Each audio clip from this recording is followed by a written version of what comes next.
One of the things that has, and maybe we'll start with this, that's really impressed me, and I think have been surprising in the last year, is that against a lot of predictions, including my own worries, the European countries have generally stuck together in a rather impressive fashion. There's been no major defections from the sort of anti-Russian front.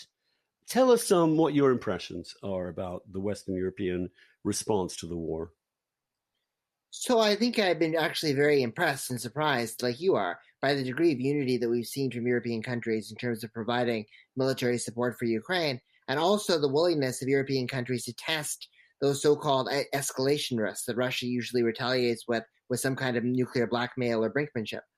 And it's been very interesting to see that abandonment of caution is not just coming from the states that are more hawkish that you'd expect, like Poland or Czech Republic or Britain in many cases, but also from those who were traditionally a lot more cautious, like Italy, France, and Germany. We saw Germany, for example, with the new defense minister, Boris Pistorius, agreeing to pledge 2.7 billion euros in defense equipment to Ukraine during Zelensky's visit last week. The Germans have supplied the Leopard tanks after months of delaying and counting that out. The French appear to be offering security guarantees to Ukraine of some sort and are also supplying potentially long-range missiles, if you look at Emmanuel Macron's latest interview.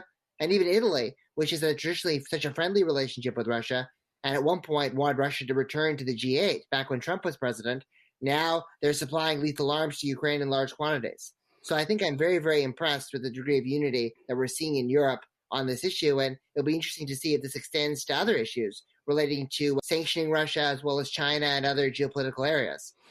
Yeah, Maloney is a particularly interesting example of this. Can you explain to me, and I know I'm going to ask you all sorts of big questions, but a lot of us were wary that Maloney, being from the old far right, and being from a party that is a little EU skeptical, to say the least, Right. might have been reluctant or squeamish on this question, but no, she seems to have actually been one of the strongest supporters. Where does is the Italian public opinion in that place too?